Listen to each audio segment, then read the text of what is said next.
I'm back, and overall I'm pretty impressed, although there is like a little bit on the K. There's some wood that was left behind, it looks like. Now this is junky wood for this sample.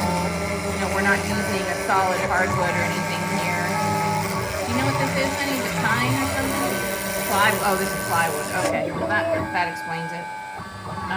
Alright, so you have layers of MDF and glue and stuff in there, so you're going to have that variation.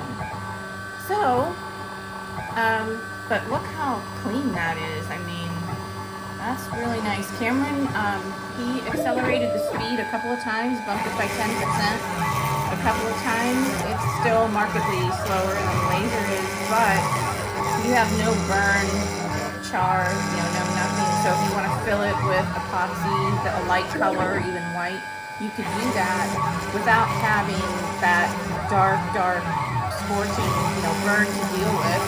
That's going to influence your color as an underlying pigment. So there we have it, and I will post a still. But this R is just about done, and ta-da! The inaugural car.